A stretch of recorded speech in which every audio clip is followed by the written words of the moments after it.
All right. Well, hey, welcome everybody to our August 2022 meeting for the Google Educator Group of Ohio, GEG Ohio. This is a monthly meeting where we take a look at everything new in Google Workspace for Education from the last month. Well, in this case, the last several months since we don't meet during the summer. We share googly tips and tricks, answer questions related to using Google tools in school, and connect with educators all around the area. So hi, my name is Eric Curts, and I am a tech integration specialist for the Stark Portage Area Computer Consortium, or SPARC for short. We're an information technology center serving schools in Northeast Ohio. And I'm joined today by John, one of my wonderful co-hosts and co-leaders of GEG Ohio. John, take a moment and introduce yourself. Yeah, good afternoon, Eric, and hi everyone around the world. My name is John Mansell Pladel, and I am supervisor of the professional learning group with Northern Buckeye Education Council, and we run NWACA, which is the Northwest Ohio Computer Association, and we service districts in Northwest Ohio. Excellent. We have two other leaders who are with us from time to time. We've got Stephanie and Sarah, and they may pop in today. It's possible, but with this being the start of the school year, they let me know that there were some obligations in their districts as well. And so if they can jump in and join us, fantastic. But if not, from month to month, we have that's why we've got multiple leaders. That way we can all chip in and help out from month to month. Well, all of the resources for this meeting today can be found in our Google Doc editable agenda. And if you don't have that pulled up, the easiest way to get to that is from the GEG Ohio website. That's at bit.ly/GEG Ohio.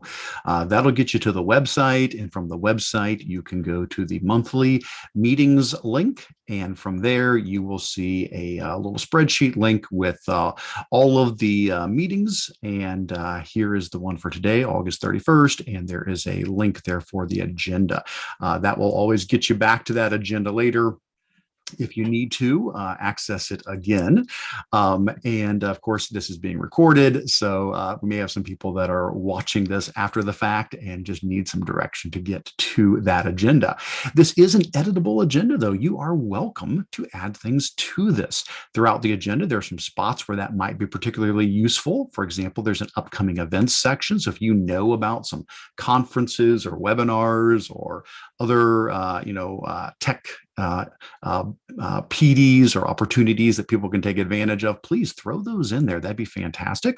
Another good place to add things into the agenda is we have a section called Show and Tell, where we share some of the cool things we've come across recently. And below our individual sections for Show and Tell, there's a spot that says GEG Community Show and Tell. And we would love for you to add stuff in there. If you've come across a really cool extension, or you've written a blog post, or you made a video, or you found something that was really awesome to share, put it in there. We would love to hear from you. And then another good area to throw things in would be the Q&A section. Feel free to add questions in here as well as answers. If you see somebody who's posed a question that you've got some resource to share, type that in there as well. Of course, you can also participate just through the live chat. For those that are with us live, we do have the YouTube live chat going, and John and I will do our best to keep an eye on the chat. I see a lot of people in there already, and folks are introducing themselves and where they're from. That's fantastic. We really appreciate you doing that. And mentioning that, the fact that we've got people from all over, although this is GEG Ohio, we are definitely open to anyone, anywhere who has an interest in using Google tools in schools. So we do sometimes focus on some things that are a little bit more Ohio related, but we welcome everybody, and we thank you for making this group better by being a part of it, no matter where you are from. With that said, let's go ahead and get on into our meeting. So we've done our little welcome and introductions there. The next section down is the important links. The only thing I'm going to point out in there is what I point out every month, which is if you would like a certificate of attendance, please feel free to sign in. There's a little bit.ly link there that goes out to a Google form. And then when you submit that, you can pick today's date, for the meeting. And then what I'll do is, later on, a few days later, probably not right away, I'll let people get a chance to fill that in. I'll run an autocrat merge and generate certificates of attendance for you for attending this meeting. So please feel free to fill that in. Next up, we've got a section on group updates. We just like to remind people that in between our meetings, you can still stay connected to us. We do have a Google group that has over 1,300 members in it. You're welcome to join that email distribution group as a way to ask questions and share resources and stay connected in between. We also have a Facebook group as well if you prefer to do that or do that. So do take advantage of those. Next up, we've got a section on upcoming events. Not a whole lot of things in there at the moment. I think a lot of stuff happened in the summer. Oh my gosh, it was there was a flurry of professional development over the last couple of months. But again, if you do have something to add to this, please feel free to throw things in there. What I wanted to mention was that we did have our Spark EdTech conference that we did virtually again this year on August 5th. All the recordings from that are now available. So if you weren't able to attend the conference live, or if you did, but there were some sessions you weren't able to get to, conference.apps.spark.org will take you out to that conference website. There you will see the recorded live sessions and the pre-recorded sessions. I think there was about 27 sessions that we ran live that day. So all of these, the recordings are there for you. You can take advantage of any of those. And then we also have, it was about 60 plus pre-recorded sessions where people were kind enough to submit sessions. They couldn't participate live, but they wanted to provide sessions for us. And so just shy of about 100 sessions there that you can watch at your leisure and get a certificate of attendance for those as well. So definitely take advantage of that if you haven't had a chance to. And as far as other upcoming events, I did just go ahead and throw in a list of the dates for the upcoming GEG Ohio meetings, just so that you would be able to plan ahead of time. I did say tentative because these can change, between the four of us. We do try our best to make sure we can cover these, but sometimes things happen. We've all got jobs in our schools. And so there may be some obligations sometimes that cause us to change things. But right now, what we're shooting for this year, if you look at these dates, you'll notice we're shooting for pretty much the last Wednesday of every month. Wednesday, we all talked, we compared notes, and it just worked out best with our school schedules this year. So we're going to shoot for Wednesdays. And we're going to shoot for pretty much the last Wednesday of the month. And that's true for almost every month, except when we get around Christmas time. We do skip over with the holiday season. We do skip over December. A lot of folks are out, for, at least a week, if not a little bit more. And things slow down. We don't seem to get as many updates around the holidays. And so we're going to skip December, which we typically do skip. And then January is just a little bit earlier, but it kind of helps bridge that gap. So it's not, 2 full months. It's about a month and a half break. And then we're back on schedule after that. So do plan for those. And as I do get agendas created and all those things, of course, those will get added, as we always do, to the GEG Ohio website. You can always check out the meetings page to make sure you've got the agenda link and the video link and the dates there. Good stuff. All right. Well, this brings us to the meat of our meeting, which is what's new in Google. One of the things we try to do with these meetings is keep an eye out all throughout the month to see what new things Google has announced or released or is rolling out, so that you can find all that information in one spot and not get caught off guard by some new update or miss out on a great new resource. Now, we don't typically meet in the summertime. So May was our last meeting, the very tail end of May. So we've got June, July, and August, 3 months. Well, we're not going to try to go into the detail on everything here because, wow, there's just too much stuff. So what I've done is I looked through June and July and August, and I put in bold the things that I thought were most relevant. So definitely we're skipping over a lot of stuff here, but the links are all there for you. If there's something that I do not cover whatever that you're still interested in, hey, there you go. There's the links for all these. You can visit those sites and learn about them. And if you've got questions on any of this stuff, please throw it in the chat or throw a comment in the document if there's something that it would be great for us to mention that we're skipping over. But what I'm going to do is I'm going to run through these updates, and then John will serve as my color commentator and every now and then jump in and provide some additional insight or questions or opinions or thoughts on these different updates. All right, well, let's go ahead and get on into this. So the first thing that I bolded was from June, and that was when Google had their Anywhere School 2022 event. So this is something Google is now starting to do. It seems to be, I don't know, a couple of years running now, maybe two, at least 2, maybe 3 years running, where they are using the summertime to have an event where they announce a lot of things education related. And so they did the same thing this summer. I do have a link out to the main website for the Anywhere School. And then there are 4 sublinks that they made blog posts specifically for different aspects of what was covered. But then what I did, because there was just so much material, I tried to pull out in bullets the things that I thought were probably the most relevant. Now, again, please follow the links yourselves, read through these if you missed them, because you may see an update that really applies to you that I didn't put in the list. But here are some of the things that jumped out. We can run through these, and then we can pause and see if people have questions or thoughts about these, if folks have tried some of these out. So some of the things that got announced at Anywhere School would be that if you're doing live streaming with Google Meet, Q&As and polls will be able to be available now. I should put in Meet in case anybody is not understanding what I mean by live stream there. But it used to be that if you wanted to do a Q&A or a poll in Meet, you could only do that in a Meet where people were in the Meet with you. It did not apply to live streams, but that is now one of the, and some of these things I know have rolled out. Some are still rolling out. They were announcing some things saying, hey, this is coming. So I apologize. A few of these I don't remember if I've tested every one of these to see which ones have gone live, depending upon your release track for Google Workspace. But that's nice. So if you're doing a live stream, meaning that folks are not in the Meet with you, but they're watching it as a live stream, that the Q&A and poll feature will be available for them, which that's great. Next up, if you and this is for enterprise. I should mention that live streaming is enterprise.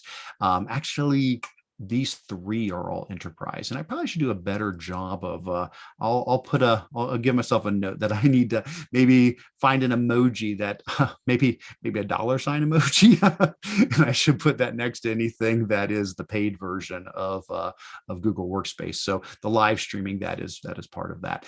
This next one is as well in Google Meet, the ability to have a transcription created of everything that's being said during the meeting, and then save that as a Google Doc. So you have a transcript of the entire meeting.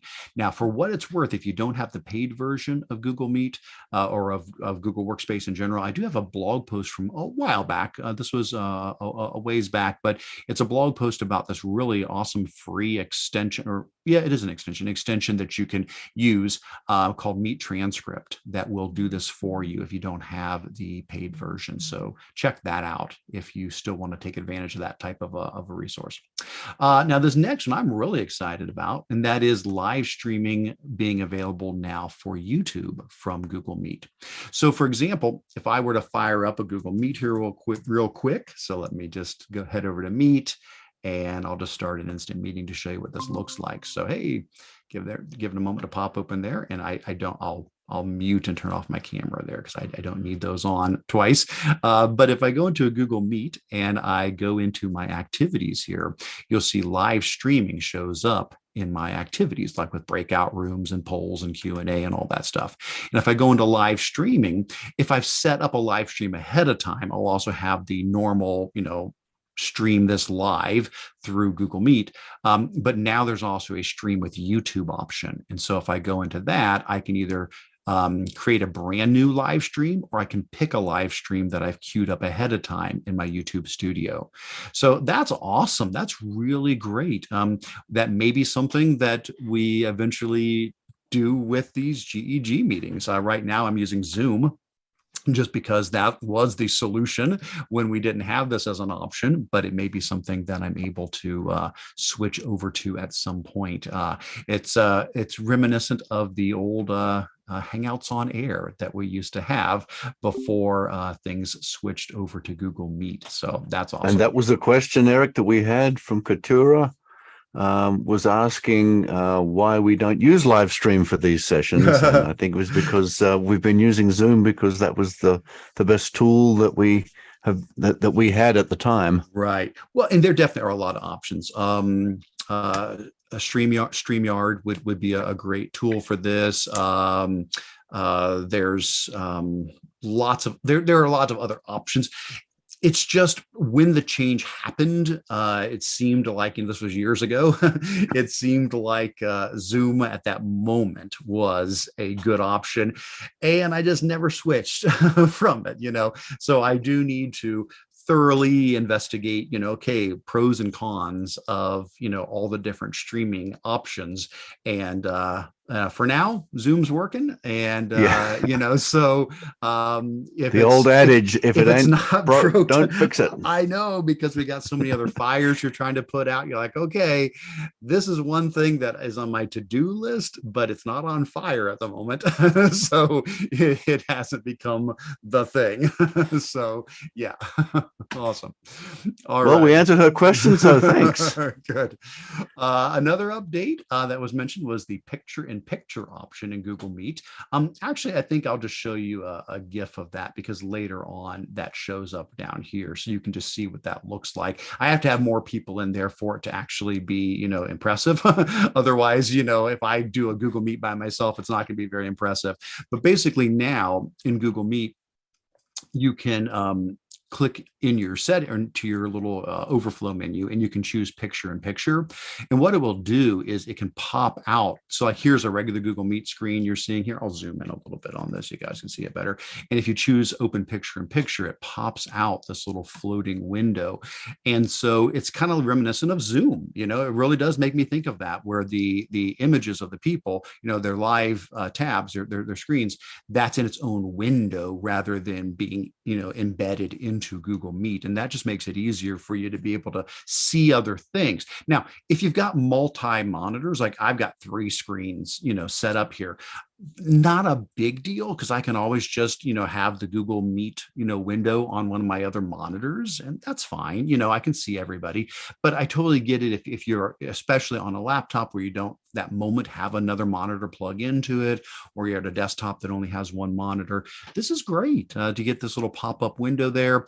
It does have a limitation though. It only shows 4 people maximum. So it's not quite what I hope it gets to. I hope it's like with Zoom, you can, expand it out to have, a lot more people in the window, because there's a good chance you could have more than 4, so hopefully we'll see that change over time. But hey, it's a step in the right direction. So I was happy to see that. So that was also mentioned in the Anywhere School. So those were a couple of quick things. The next section in there, they talked about practice sets and classroom add-ons at the Anywhere School. So neither of these are like new reveals. We've known about these for a while, but they're all rolling out now. And so they were just sort of reiterating that, hey, this is, these are now going to be available. And so practice sets, if you're not familiar with, if you've somehow missed that, Google's got some great stuff in their blog post here. I also did a post a while back, I think back in March, when they were first talking about, like I said, this is not new information. It's just that it's finally rolling out. So if you've missed that, you can go back and catch it. But basically, practice sets are for Google Classroom, again, for the paid version of Google Workspace. Practice sets allow you to create quizzes, or I guess that's assessments. Let's just call them assessments. Assessments for students to complete, where when you add the questions to your assessment, Google uses some AI to be able to surface resources that help support that content. And so when the student is going through and taking their assessment, going through and doing the practice, they can, if they wish, get some additional support, some additional resources to help them as they complete it. And then all of that information, of course, is graded and pulled together into a nice dashboard where you can get some great insights into your students and where they might be struggling there. So it's like taking Google Forms and putting some AI in there to add a little bit more guidance and support for the students, as well as it has a cool whiteboard feature the students can draw on as well, which is pretty cool. So that is available now. When I go into my Google Classroom here at the ESC, practice sets are an option in there. And then classroom add-ons as well. This was announced in the past. They mentioned it again. There are some other blog posts further down from Google where they have talked more about that. I'm probably skipping right over them now. I thought I maybe not. Maybe if I don't see it, that's okay. But I thought they had talked. Oh, there it is. Yes, just at the beginning of August, they had another blog post talking about add-ons. And so the idea with classroom add-ons is that I think there's like a dozen or so companies at the moment, like, Book Widgets and Newsela, Edpuzzle, Pear Deck. It's that if you have that service. Now, some of these are paid services, but some of them are free too. But the point is, if you have, an account with Kahoot or IXL or, PBS Learning Media, for example, any of these, it'll be easier, much, much easier to be able to assign content from these third-party tools inside of Google Classroom. Not that you couldn't have done it before. You could have created it separately and then put a link in, but this is way more than just, hey, here's a link to the Pear Deck or here's a link to Newsela. It's more tight integration, meaning that the students, when they complete the activity, they'll basically stay within Classroom as much as possible, and it will also communicate back, like if there's something that gets graded, if something, if they complete something that service grades, it's able to hand that off to Classroom. It's able to pass that back so that you don't have to then find a way to export, copy, and paste the results back into Classroom. It flows through the normal Google Classroom assignment structure. I have not been able to test this out yet, and I'm not sure why. And this is my question. I should put this down in the Q&A. I swear I've done everything they say in the instructions to enable add-ons for our domain. I've went in and I have approved all dozen or 15 or whatever they were, and it still shows up as grayed out for us. So I saw somebody else ask that like a week ago. I'm seeing the same thing. So I don't know what I'm missing there. If somebody else has experienced that, let me know. If somebody else is using add-ons and you did something that maybe you thought wasn't clear in the instructions that we all need to know about. I just haven't had enough time to explore and troubleshoot why they're still grayed out for us when I go into Classroom. So heads up on that.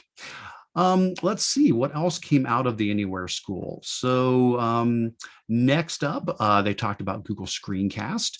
Again, Google's got a nice post there. I also did a post in a video about that. So if that is helpful for you to pull up in early June, I put this one out. So Google Screencast, as mentioned in the Anywhere School event, is a new app for, I shouldn't say app, well, yeah, it is an app, but it's a new feature. Let's put it there. It's a new feature for Chromebooks, and it is a built-in part of the Chrome operating system. So this is something that's just part of Chrome OS. You don't have to go to the Google App Store and install it. It's not like that. It's part of the Chrome operating system.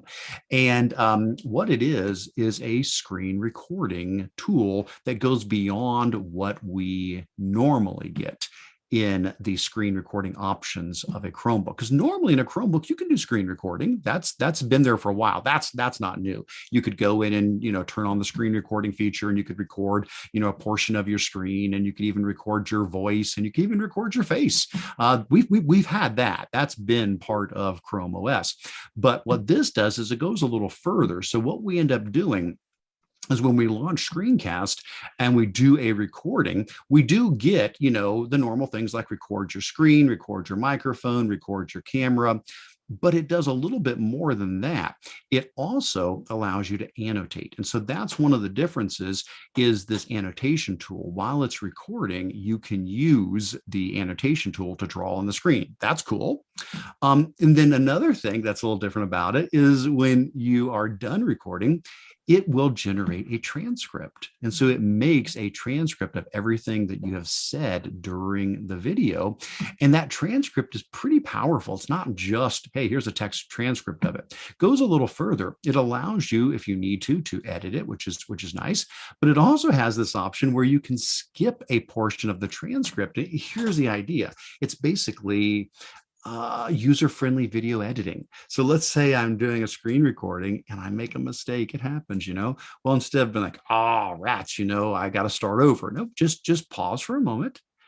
Keep going, say the thing again, and when you go into the recording later, you can find that portion in the transcript where you made a mistake and you can tell it to skip that section. And what it will do is it will skip over that part of the video. Then when somebody watches the recording, it's going to skip that. So you don't have to actually go in with a video editing tool and cut that out. You're able to do it from the transcripts. That's nice. I like that. Let's see what else we have here. Oh, yes. And of course, when you're done, you can share it with a link. So, you get a link and you give that link out to your students, or the students can be doing this and they could be sending you the link because they're recording their screen to show how they solved a problem or give a speech or explain a concept. The big caveat with all of this is a Chromebook tool. This is a Chrome operating system tool. So to create a screencast and to view a screencast, you have to be on a Chromebook. Now, there's been a lot of pushback about this, and I totally get that. I'm right there with folks. I do get the idea that to record it, I can understand that because they're piggybacking on things that are already built into ChromeOS. They're piggybacking on the transcription feature. They're piggybacking on the screen recording tools there. It's the other end of it, that you have to watch the recording in the same Screencast app as you record it. And so you have to watch it on a Chromebook. I think that does create a limitation that some folks may find frustrating. If you've got one-to-one Chromebooks with your students, probably not an issue then. But if you want folks to watch your screencast and they're on a Mac or a PC, it wouldn't be an option. Having said that, there is a little bit of a workaround. So I do have in my blog post and the video the idea that technically you can kind of get around this because when it does the recording, it does save the raw video in your drive. There is an actual raw video file in your drive behind the scenes, and it's your video, it's in your drive, so you can actually do whatever you want with that video. So it's not going to have the transcript with it. It is just the raw video, but it's going to have your voice and your face and the annotations because it records those. It just wouldn't have like the transcript, with it.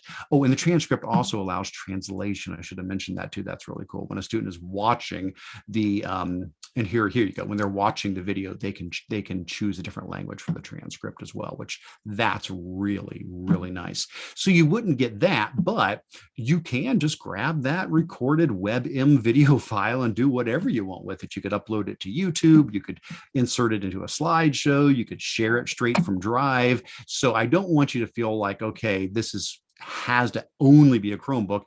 You could record it and then just share out the raw video. So anyway, wanted to give a little clarification on that, but that was also part of the Anywhere School when that came out. Eric, we did have a question. Of course. Christian just asked, can you export the video if skipped? See, and again, the skipping portion is not anything you skip. That's not going to be reflected in the raw video. That's only if it's being watched through the player, the actual screencast tool that records and plays it. So, right, if you made a mistake and then said, skip that part of the transcript. Fantastic if somebody's on a Chromebook watching it, but this raw video here, nope, it still has everything in it. So, but again, it's a raw video. You can do whatever you want with it. If you've got your own, if you've got your own video editing tool, you could still trim it yourself or something. But right, so that's a WebM format, which I haven't heard of.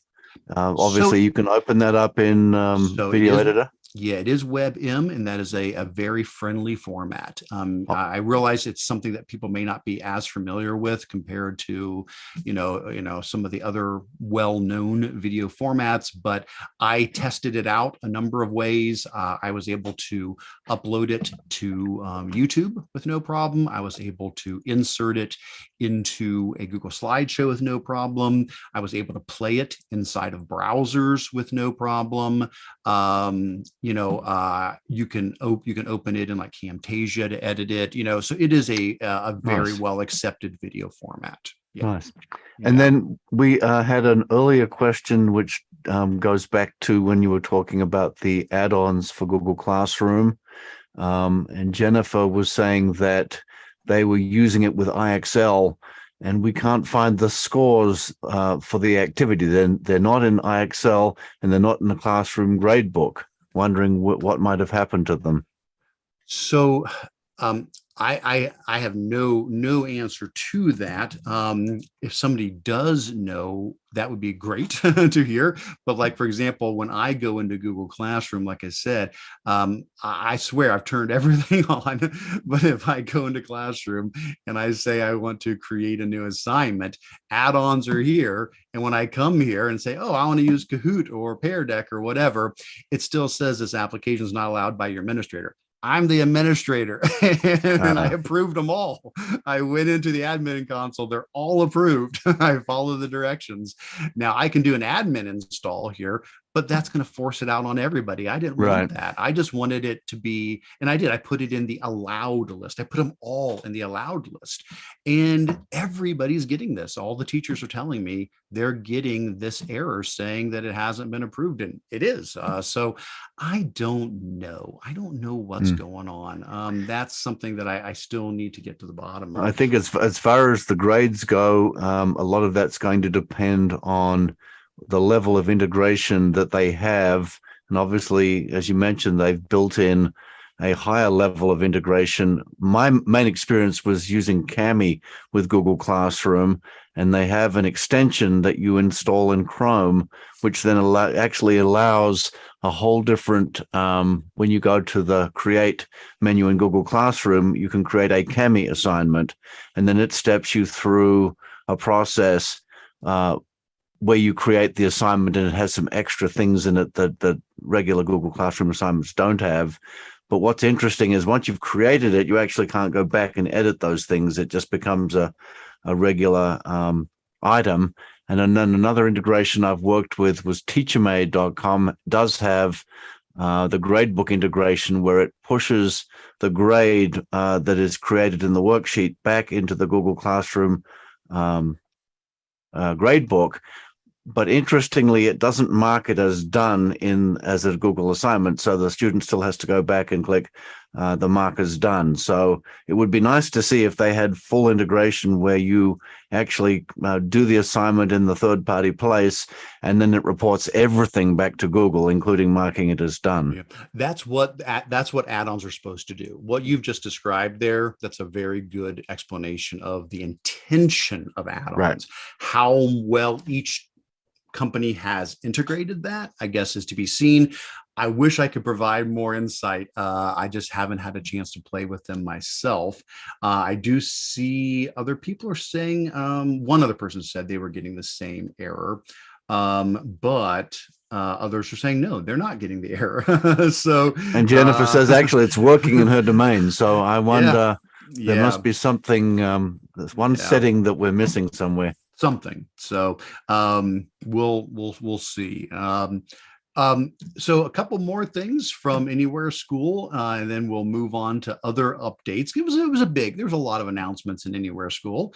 Cast Moderator was mentioned. If you're not familiar with that, it's the education version of Chromecast.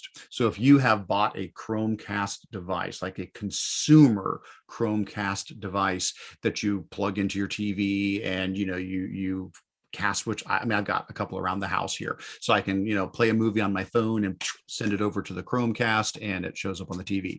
A lot of schools went ahead and used those in school settings, even though they're not designed for schools. They're home commercial type, personal use things. So Cast Moderator is an education solution to that. It is still rolling out. It's still becoming available. They just were announcing it at Anywhere School. I think they were shooting for like fall or winter. It's coming, but I've had a chance to play around with it. I did get an early access to that and got to play with it. I really like it. Basically what it is a new device. So it's a physical device, although they're trying to see if there's a way to maybe retroactively upgrade Chromecasts to be able to support this. We'll see. I don't know, but for sure it's a device that acts like a Chromecast, but the difference is you have way more control over it. So what happens is, as the teacher, you get a remote and you can use that remote to control it a little bit more. And another key element of it is when you turn it on, a code shows up on the screen. And so if a student is sitting in class and they want to cast their presentation up to the screen, they just simply need to go to the cast option in ChromeOS. If you go, or excuse me, to your Chrome browser, if you come up here and you say I want to cast, they just go up to the three dots and they choose cast, and they will see that room's Chromecast or the Cast Moderator as an option. And as long as they can type in the code that's up on the screen, they're kind of proving I'm in the room, and then that lets them put it up on the screen there. And the code changes every 2 minutes. I think it's a 2-minute cycle. And so if nobody has used the code, a new code shows up on the screen every 2 minutes. And the teacher with the remote can always just hit the back arrow and exit a student out of it. So if a student has connected and needs to let go and they're not letting go of it, they can just hit the back arrow and they can exit out of it.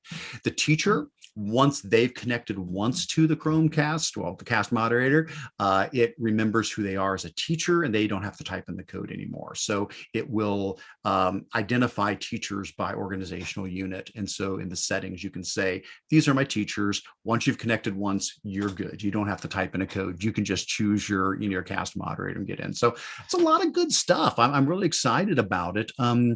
So keep an eye out for that. That is on its way. On the casting, Eric, we recently were taking a new smartboard GX through its paces because we had to do some training, and one of the districts got one. And so we got a chance to play with it. And they're starting to bake in a lot of the casting abilities. Certainly the Apple AirPlay is baked into that one, and I believe Chromecasting is as well. So kind of like you had the TVs that now include the Roku as part of the actual hardware. They're starting to include those technologies along with these interactive whiteboards. Yeah. I did see some questions. Hey, Tom's in the chat. Good to see Tom asking about, he said it feels like any student can cast at any time. Well, that would only be if the teachers turned on Cast Moderator. Cast Moderator. So I apologize if I haven't been clear on that. It's a two-piece thing. It's an app and it's a device. And so the teacher would have the Cast Moderator app, and then the device is what it communicates with. And so it's not like, just because you've got the device plugged in that it's 24/7 available. The teacher would have to say, okay, we are now enabling the casting option. And so the teacher does have control over that. But yes, once you've turned it on, if you're like, okay, I am now enabling the Cast Moderator, the code will be up on the screen. And if anybody that types that code in, yes, they will cast to the screen. That is correct. But the teacher's remote can always just hit back and override that. All right. And then Dan, hey, Dan, good to see Dan in there as well. Dan asked if you can repurpose regular Chromecasts. There is not an official word on that. That has been asked. I've heard Google say something to the effect of, we've heard your request, but they've taken no stand on repurposing the old ones. Yeah. Oh, Tom's saying, yeah, you've also played with the demo, and uh, as far as teachers approving the requests, right, they're not approving. I've not seen that either, Tom. I've not seen where a teacher, yeah, I guess maybe it's the word moderator that we're having a hard time with here. Yeah. It's not that the teacher is then approving it. It's that, hey, the code's up on the screen, the student types in the code, they're able to cast to it. So, right. I have not seen that either, the option to go in and then approve the students as they go to connect to it.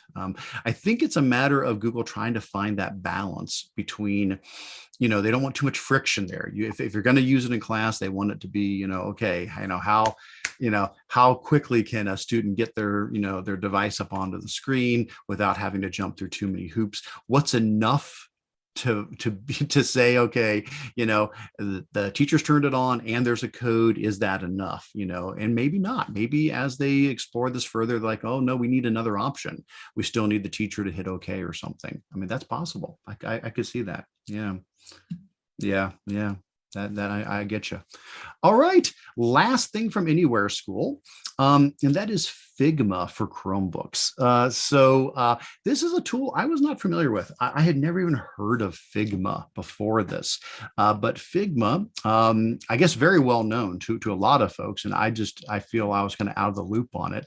But this is a tool that is for design, and so.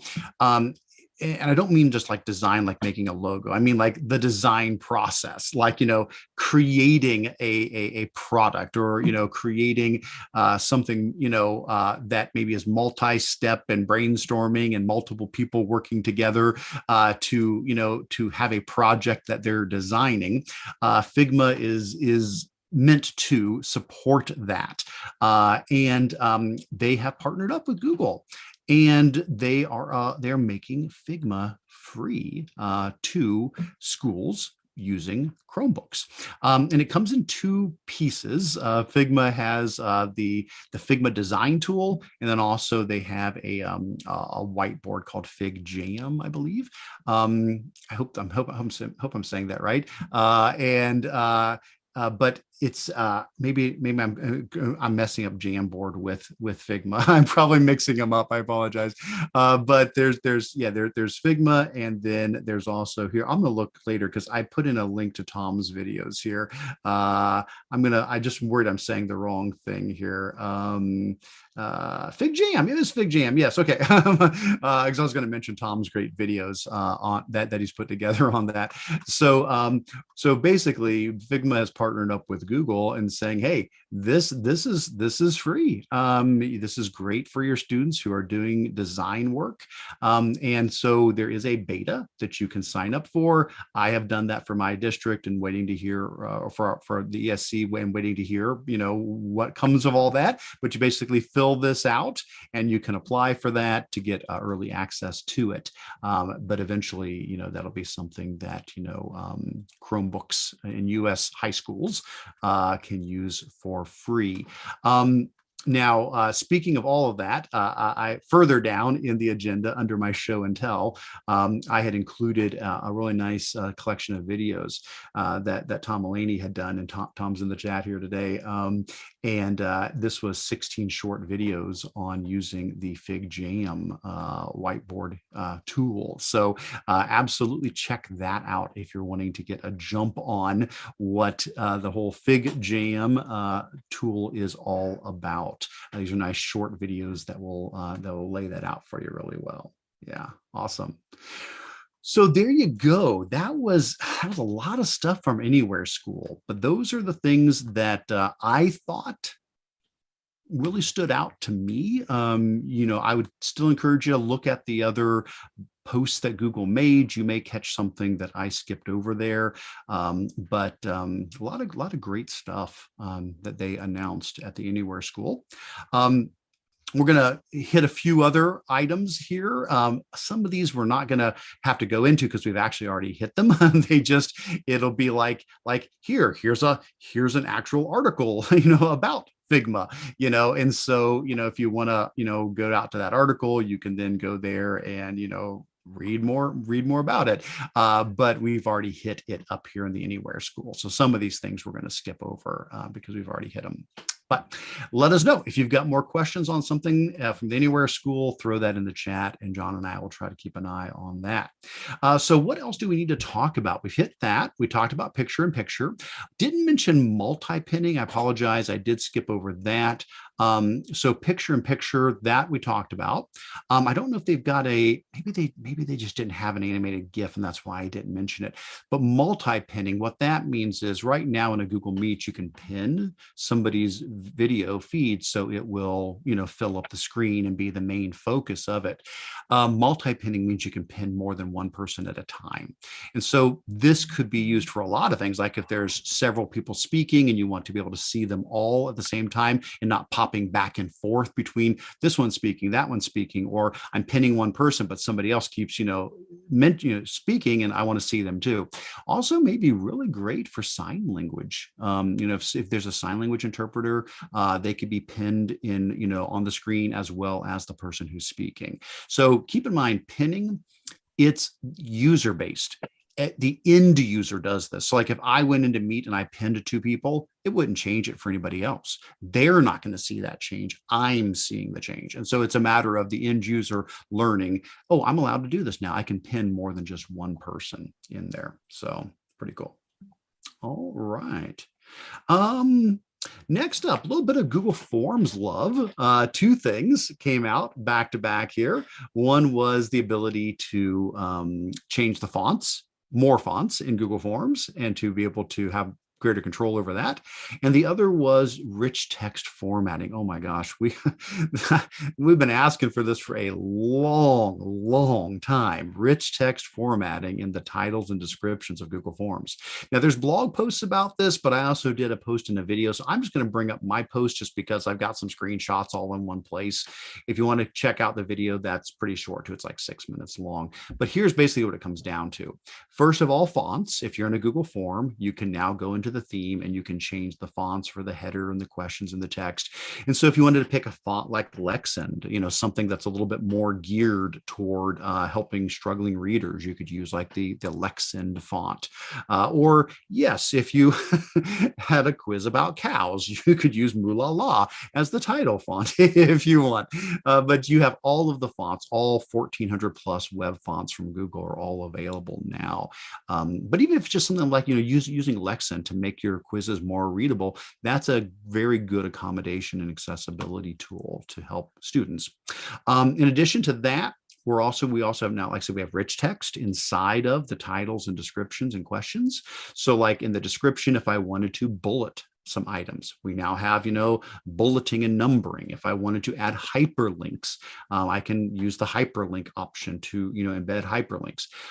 If I wanted to use bold or underline, maybe it's a question like, hey, identify the part of speech for the bold word, the cat sat on the chair, and I've got the word sat bolded, well, we can do that now. We can put bolding and underlining and italics in the actual, questions and descriptions, and that can allow for a lot more rich, text in there. I know reading passages sometimes are a struggle if people wanting to put a reading passage in that has specific formatting. Well, now we can do that without just like taking a screenshot of it.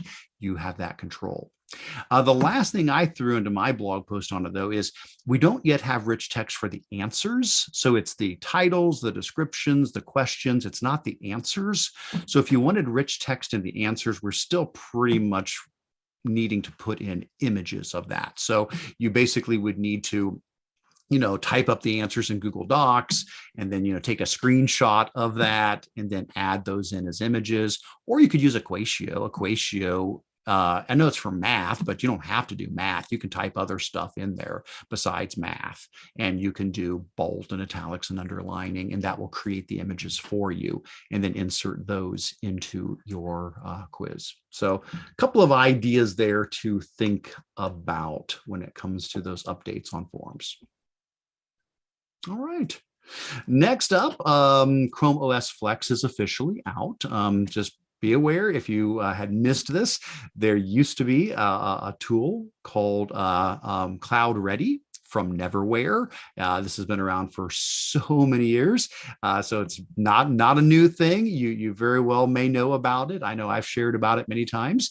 It allowed you to take an old Mac or a PC and turn it into a Chromebook. Basically, it would erase the hard drive and install a version of Chrome OS on that device, and that would be great if you had a really aging laptop that was just no longer viable, a really old Windows device, a really old Mac that just was no longer viable. You could turn it into a Chromebook, and it was free. And so it still is, but Google bought it. And so they bought it a couple of years ago, and it's been renamed. So this is still cloud ready, but now it's owned by Google, and it's called ChromeOS Flex. I've used it. It works great.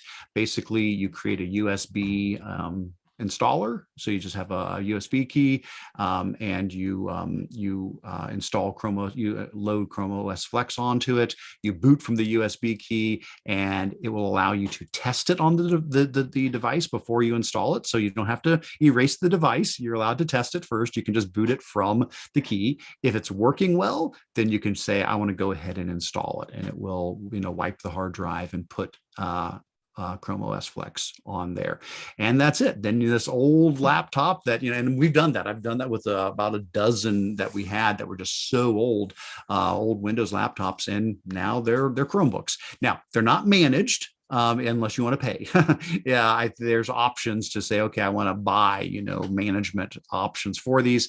But no, I just converted them over. So they're like, hey, we've got a training going on today, and we need a few spares for some people to use who didn't bring a device. Well, they can use one of these now, and it works great. Eric, do you have to buy new licenses for it, or can you, if you have some Chromebooks that died? No, you'd have to buy licenses. You have to buy licenses. Yeah, because even if you've had a Chromebook that died, remember, you're really limited on being able to reuse your licenses. Unless that has changed, Google says you have to transfer a Chrome management license from device to a like device. It has to be the same make and model. They're not like, hey, because they don't want you to buy 100 and then, years later you get new Chromebooks and just transfer all 100 over. Nope, they want you to buy a new set of licenses for it. And we're actually quite intrigued by this idea because we have our digital signage at our office in Archbold is we have Chromebits, and the Chromebits were end of life a year ago, and so they're no longer getting updated. Now they still work, but we don't know for how much longer. Yeah. So the idea of being able to put Flex. Yeah. And then to repurpose some we actually have some Mac Minis that we took out of our lab. Oh, yeah. And we have a whole bunch of them, and they would actually, so digital signage, just for people that are listening in, is where you have a big screen TV or something that then has the signage for your school or your office, and it shows the lunch menu, and it shows you can have a Google slide deck be inside there, and you can have the weather and all kinds of things.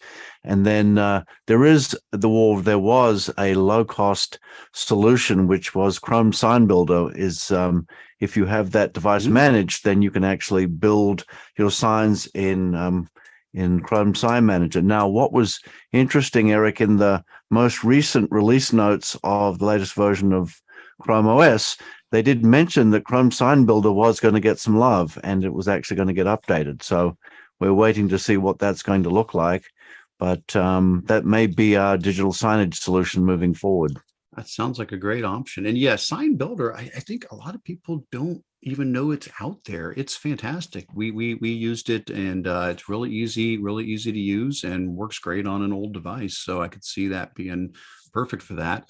I did see Dan asking about, so, you can manage these. And yeah, I wanted to make sure we reiterated that. You can enroll these with, the traditional Chrome Enterprise upgrade. What we are, it's like, what is it, like $35 nowadays? 35, Is I that think, what yeah. it is, to be able to manage a Chromebook? Same idea, and you can manage them right there with your regular Chromebooks. But your question, John, could you just, reuse one of your upgrades? Typically, no. Typically, you have to, if you've got upgrades, you have to move them from a device to Right. a same make and model device. But yeah. So, but anyway, maybe you don't need to manage them, all of them. Like for ours, we just have a box now of a dozen laptops that are now Chromebooks, and then we're not giving them to students. It's more for, again, we're doing a training and some people came and it's like, oh, I forgot my laptop. We can just, here you go. And they can just log in either as a guest, or they can, if they have a Google account, they can log in with a Google account. And it's just like an unmanaged Chromebook. But that's not a problem for a case like a training with some adults. Certainly, no, I wouldn't then be putting these in the hands of the students if I'm not able to manage them properly, unless you did the upgrade. Yeah, good stuff. So be aware of that.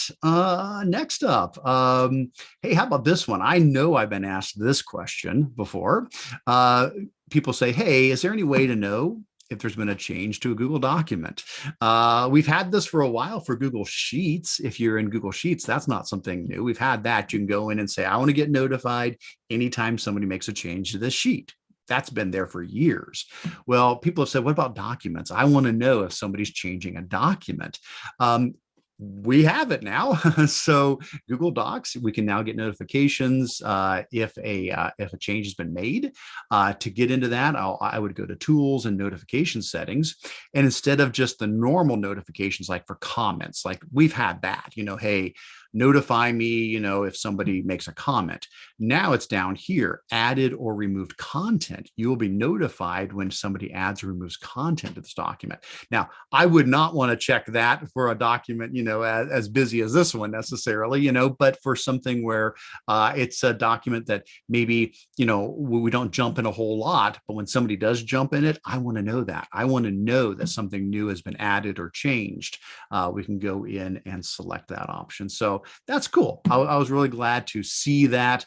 And again, I apologize. I always need to make sure who gets this. This could again be an enterprise feature. And so I want to double check. Oh, no, good. Okay. Available to all WORKSPACE customers. Good. Okay. I just wanted to check some, I will do better about that. I will make sure that in the future, I put in some icons to indicate enterprise things. I promise I'll try to be better about that. Next up, just a little one. If you're doing Q&A and polls in Google Meet, they did add an option to make those anonymous if you wish. Now, you certainly may not do that if you're working with students and you don't want somebody posting something inappropriate without a way to track back who did it. But if you're doing a training and you've got, maybe adults in the training and you've got some, polls you want to run and you're concerned that people may feel awkward having their name attached to the response, it is now just a slider. When you go into Q&A and polls, you can just flip the switch and say it's okay to be anonymous or not. So that's nice. We already mentioned about live streaming Google Meet to YouTube. And then speaking of video editing, I know we talked about the Screencast tool, which is great, but a couple more things got mentioned in a blog post about some other video editing options that are coming to Chromebooks. And so if you follow this resource link, it gives you a little bit more details. One of them is the Google Photos tool. They say this fall on Chromebooks, they're mentioning coming this fall. Well, first on Chromebooks this fall, the Google Photos tool will have a little bit more robust of a movie editor that you can take your pictures and you can take your video clips and will have more options to string them together and start creating videos from them. So whether you're making a picture collage and you're putting a bunch of pictures together, or you want to add in video clips, it does mention both. It does say video clips as well. So that's great. So, hey, maybe that's where we're going to see Google start to develop a more of a video editing solution. Maybe it's Google Photos. Maybe that's where it starts growing, and this is where it's going to develop. And if so, that's great. I'm happy to see that. They also gave a shout out though to LumaFusion, which that's not a new one. If you've been paying attention, I think I've mentioned this in some of the earlier GEG meetings. So there is a mobile tool called LumaFusion that people have said a lot of really good things about. Let me scroll on down and see where they mention it right here. A lot of people have really sung its praises as being a really nice multi-track video editor. And they've said for a little while that it is coming to Chromebooks as well. And my understanding is it's a free tool. I apologize if there's some stuff I don't know about, like maybe, free version and paid version, whatever. But from what I understood, I thought it was going to be, available at least to some degree, free on Chromebooks. But even if not, great to know that, we're going to have another video editing option. Sounds like it's very easy to use and very powerful. Still don't have a date on when we're getting it, but it was nice to say it is, they were reiterating this is coming to Chromebooks. So that's cool. They also mentioned about PDF editing in the Gallery app. And basically, that's just nice. If you've got on a Chromebook, you can open up a PDF, we'll have that little squiggle button for annotation. And so it'd be very easy to highlight and sign and mark up PDFs. Now, you can already do that in Google Classroom, for example. This is just an extension of that. Like if you're in Google Classroom and you open up a PDF on the mobile version, you can annotate it. I'm so happy to see it starting to break out of that little silo. And we're starting to see this squiggle button, this annotation option starting to extend into more things. So that'll be, if that hasn't rolled out yet, that is rolling out the ability to annotate on your PDFs in Chromebooks. Good stuff. Here we go. Chris. Oh, Chris is here today. Hey, Chris. Chris says he uses LumaFusion for video editing on his iPad. It has a cost on iOS. Okay, so again, I'm not surprised. Sounded like it was a really, really good tool. So I don't know if there's gonna be like, oh, here's like this basic version that's free, and then here's like, the paid version that's more. But Chris says it's amazing with all capital letters. So that is a wonderful endorsement. I'm glad to hear that. Just don't know when we'll see it yet on the Chromebook. All right. Last couple of things. We're down to the end of our updates here. We got a few things in August that were mentioned. We've already talked about add-ons, so we don't need to revisit that. This is one that I definitely want to get on people's radar, and that's Read Along. So Read Along is not a new tool. What's new is that it's available on the web. So Read Along started years ago as a totally different named tool, and yes, it was Bolo, and they launched in India back in 2019, and then they rebranded this as Read Along, and it was an Android app. Well, now they want to reach more people with it. And so now from your browser, you can go to readalong.google.com. And from Read Along, oops, I need to turn it on. I don't have it on this account. So I do need to turn that on. I'm sorry, I'll grab my other account. Let me do that. Because I'd like you to see what it looks like. Let me copy the link here. Yeah, I just need to get that turned on here. I'll just pop open my one of my other accounts here, and we'll throw it in so you can see what that looks like. Oh no, not that one either. I keep grabbing. Okay, we'll do this one. There we go. All right. I trust me, I got 50 accounts. We're okay. We've got it covered. So the way this works is what you do is this is for younger students that are learning to read. What they'll do is they'll come in and they'll choose a story they want to read, and the student will read it aloud, and the AI will listen to the student reading it and help evaluate their reading abilities. Hello, my name is Dia. And then you can move up through these different levels of books. So I haven't had a chance to try it out with an actual child yet, but my grandson is 5 and I'm wanting to try it with him. So that's kind of on my to-do list to see, rather than being an adult trying it out, what is it like, for, my actual grandson to do it. So definitely one to dive into and start exploring now that it is available on the web, and it is linked to your Google account. So you can sign in with your Google account, and that way it can track you as you work through it as well. So good stuff. All right. Let's see, what else do we have here before we wrap up the updates?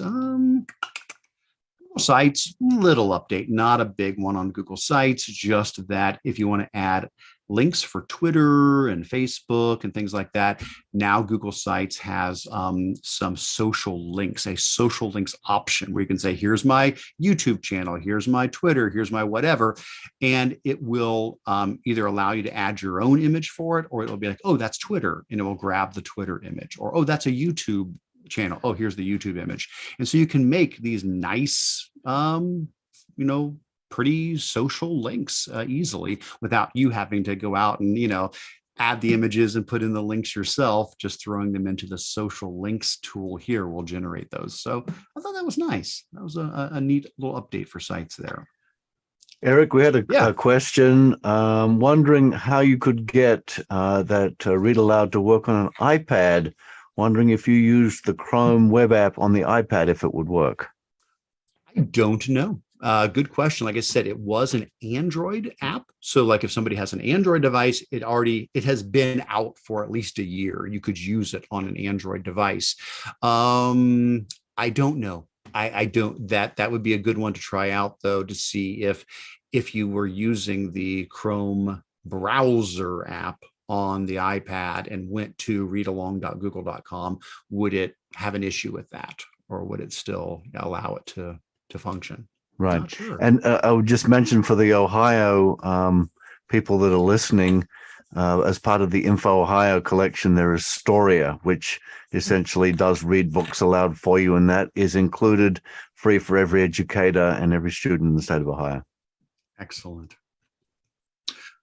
Next up, Google Docs. This one, I don't think it's rolled out yet. I tried this on like 3 different accounts, but what this is the ability to assign tasks from your checklists. So we've had the ability to add checklists for a while. That's not new. That's something we've had for a while. But now when you add a checklist, you'll be able to hover your mouse in front of the checkbox, not on it, but in front of it.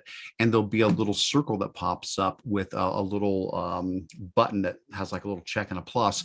And if you click that, you can say, I want to assign this particular list item, this one check item in here, I want to assign that to somebody. So if you're using checklists already, now if it was a to-do kind of thing, you could say different people are responsible for different items in that.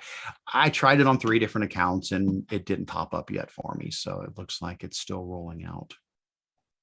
Speaking of tasks, Eric, I have been experimenting with, and I believe I've got it going, although it's still a little bit quirky, but I've been able to I have an iPhone, and I've been able to get it to actually sync between the Reminders app on the iPhone and Google Tasks using IFTTT. If this, then that. And there is there is an actual shortcut that's there that basically, as long as you have everything set up the right way, I can be in the car and I can say, hey Siri, remind me to feed the cat.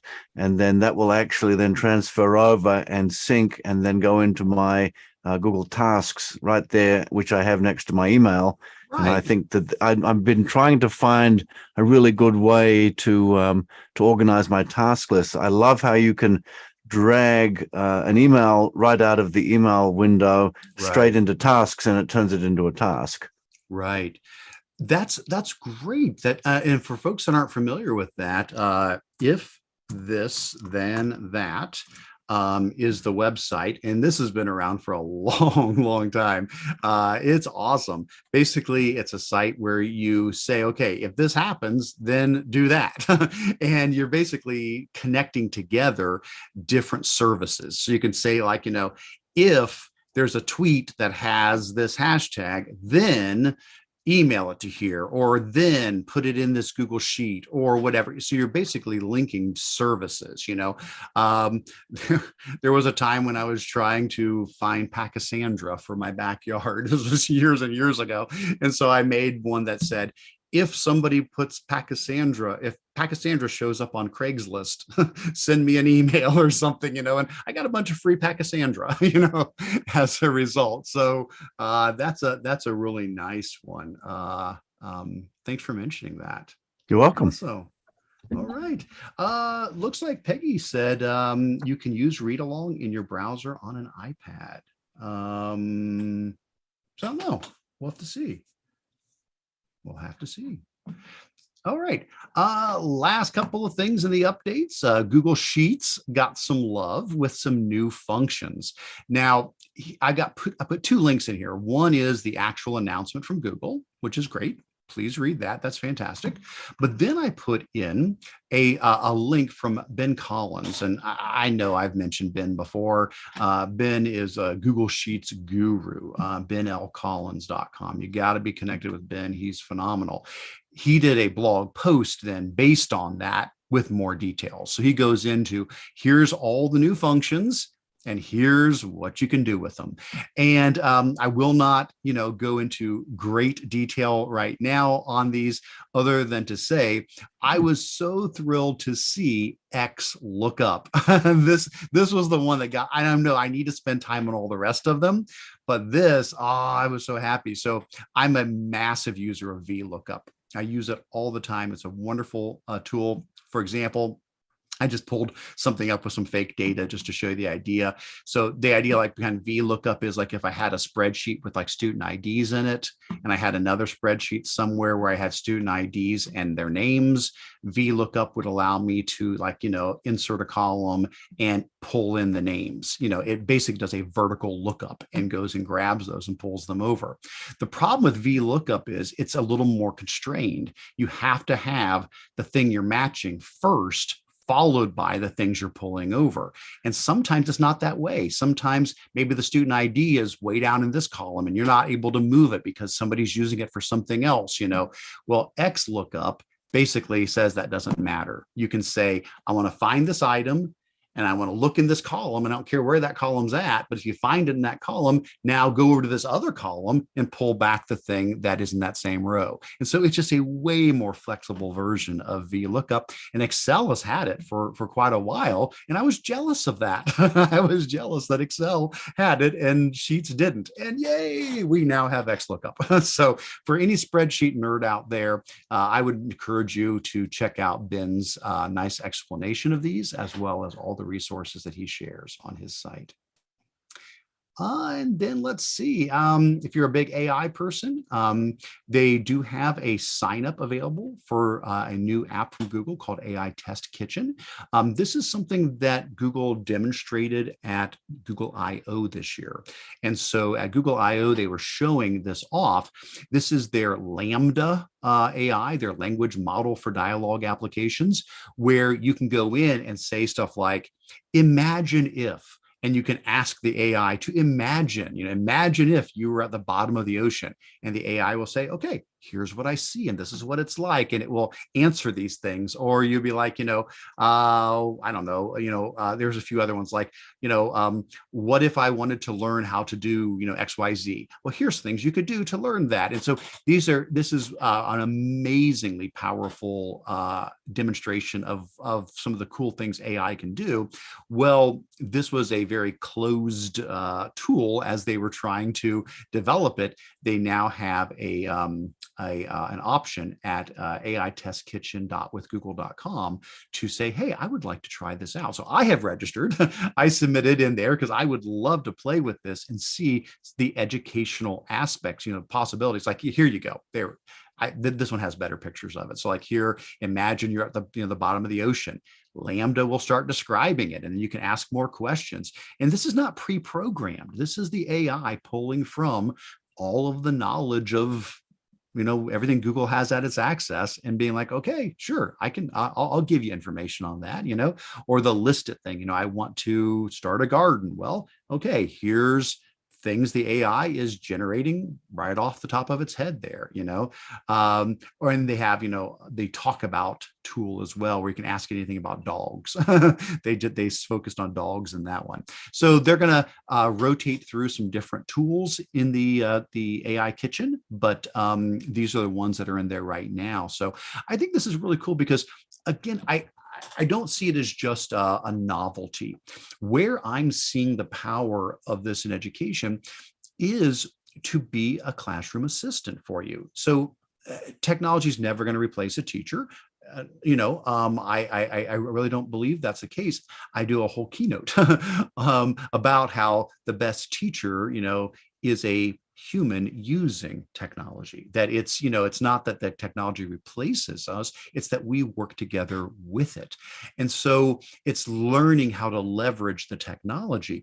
And so if we develop AIs that are strong enough to be able to read a student's essay and provide them with valuable feedback, well, that's great. That can be a first line where the student has to submit their essay to the AI, and then it gives them feedback, and then they make some changes and tweak it, and then they reach out to us for additional questions, or then they submit it to us, and at least it's gone through that first line, or they're having a trouble with a math question, and the AI points them to some additional helpful resources, and then if they still are stuck, then we get pulled into it. And so the idea is it becomes another set of hands in our class. It's not replacing us, it's augmenting us. It's having like a teaching assistant with you. So I really want to play with this tool and start to see how some of that can be done. And then the last thing in the updates, boy, we did pretty good. It was 3 months worth of updates. I know we went a little over on the updates. Usually we try to keep it to an hour, but the last thing is another way to add emojis to docs. So in the past, there's been one way, and now there's three that are built into docs. In the past, to put an emoji in docs, like these little emojis I've got in here, you had to go to insert, special characters, and then from special characters, you had to choose emoji, and then you could find emojis. Okay, so that's how we used to do it. Then they added insert emoji. That just took you right to emojis, and you didn't have to hunt through the special characters. Now, the next thing is using the @ symbol. So if I type in the @ symbol and I type like a word like cat, if you scroll down, here's all of these cat emojis. Now it can also look for, things that have the word cat in them, but it'll have a whole emoji section in there. So I could say, okay, @cat. And oh yeah, I want that one. Boom, and it will drop it in there for you. So just another way to get emojis into your document, which I think is great. I should have thrown it in, but I've got a whole blog post I had done in the past about creative ways to use emojis, in your classroom with your students. So that's just nice that it's less friction now, a little bit easier to be able to access those. All right, good stuff. Well, we're going to switch from the updates into show and tell, and then Q&A. If there are things we missed in the updates, please continue to throw those into the chat. John and I will do our best to keep an eye on that. And hopefully you feel a little bit caught up now on everything that happened over the summer there. Let's go ahead and let's jump into a little bit of show and tell. Now, I found a lot of stuff, but again, I only bolded a few things because just for the sake of time, I didn't want to go through every one of these, but all of these I thought were really cool. So please do check out the show and tell links that I've thrown in here, even if it's some of the ones that I didn't decide to highlight here today. So the first thing that I'll highlight in my show and tell are just some recent posts from my blog. A couple of things I put up recently. One is a post on YouTube, and this one's all about YouTube tips and tricks. And so the idea is we all love YouTube, and we're probably very familiar with it. We probably are on it daily, if not, every few days. I'm definitely on it daily. Finding educational content, finding, just entertainment, whatever the case might be. But are you making full advantage of it? Are you taking, advantage of all the features YouTube offers for you and your students in your classroom. And so basically what I've got here is a 45-minute deep dive video that you can go through. I do have little, timestamps in it though, so you can jump to the spot you want. But I also have a resource document that does the same thing, and a slideshow that does the same thing, and the blog post does the same thing. So watch the video or read the doc or watch the slideshow or read the blog, whatever works for you. They're all there. But we cover things like, adjusting the playback speed, doing picture-in-picture mode, captions like auto-generated captions, adjusting the settings, translating your captions, downloading the transcript from a video, helpful keyboard shortcuts, how to remove distractions, making clips out of videos, making GIFs out of videos, playing videos in docs, playing videos in drawings, adding timestamps, 360-degree videos, accessing free music and sound effects that you can use, and then some helpful YouTube extensions that can add more features to it as well. So pretty big deep dive into YouTube. I encourage you to check that out.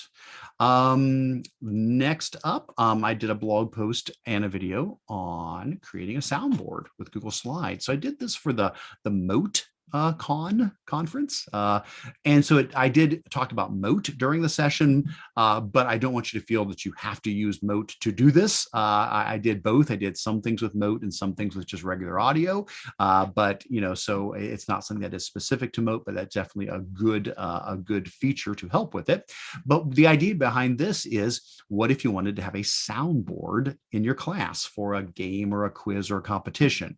Or maybe for classroom transitions, when it's time to get up or clear your desk or switch groups and you want to have audio cues for the students, or you're reading a story to them and you want to bring it to life with sounds, or you're wanting to reinforce the content you're teaching, or you're doing a podcast or a video and you want a soundboard for, sound effects. There's a lot of tools out there for this kind of stuff, but Slides works great for this. So I've got a 30-minute video here from the MoatCon where I go into that, but then I also have, of course, my resource document and my slideshow, and of course the blog post that does it as well. Real quick, here is an example. So this is a published Google slideshow where on the second slide, I've got my soundboard. The top 2 rows, I used Moat to record my voice to drop it in. The bottom row, I used free audio sites. So things from like YouTube Studio or the sound effects at Pixabay, totally free, public domain, sounds that you can use. And so, for example, this first row has things like, good job. There you go. And nailed it. And woohoo. Hopefully those are coming through. Okay. And then we've got things like a yawn or a sad trombone. Wah, wah, wah. There you go. And then the ones down here were actually, audio that I got from, like I said, Pixabay or YouTube Studio. So crickets. There we go. Or magic. Or of course we have to have an air horn. And of course you can click it more than once. There you go. Awesome. So a whole blog post and training video and help guide and slideshow on how to create your own soundboards for your class. So do check that out as well. And if you want to make your own copy of my soundboard, I did put an edit version here instead of the published version. So you can make a copy of it, have your own copy, and anytime you want, I can tell you good job. You can have the Eric Curts soundboard. You can just, anytime you need to hear me give you applause or say woohoo, woohoo, I'll have your back. So there you go. Awesome. Good stuff. I think you missed an opportunity there, Eric. You could have made a lot of money selling your good job. Woohoo. No. It's all free. It's all free stuff. And then the other stuff we already mentioned. Formatting text in Google Forms and Screencast. So I did have a chance to be on 2 podcasts recently, The Good Life EDU and Screencastify's EdTech Heroes. So if you're looking for a new podcast, definitely check both of these out. So great podcasts. I've got links to those episodes, and also you can learn more about those podcasts in general. Other things that I pulled out for show and tell that I thought kind of caught my eye. One of them is another video. But this seems like video editing has really come up a lot here. And I'm glad. I am so glad because I feel like that's definitely a missing piece when it comes to Chromebooks, is just an easy way to edit videos. Now, there's things like WeVideo that we've had for years. Love WeVideo. I think they're phenomenal. But it is a third-party tool, and it does have a cost, which it totally warrants the cost. It's an excellent tool. But it's neat to see we're getting more options here. Like, looks like Google Photos is going to have more video options in there. And then that LumaFusion that we mentioned. Well, Kapwing or Kapwing, I don't know. I guess I've always said Kapwing because it looks like that, but I believe it's supposed to be like Kapwing, I think is how you're supposed to say it. But they've been around for years too. And they've got a lot of graphics editing tools. They've got image editing. You may know them mostly because if you're on like Reddit or something, you'll see a lot of memes that have Kapwing or Kapwing in the bottom corner. So they've got like meme editing tools and stuff like that. Well, they've got a video editor too that is rather robust.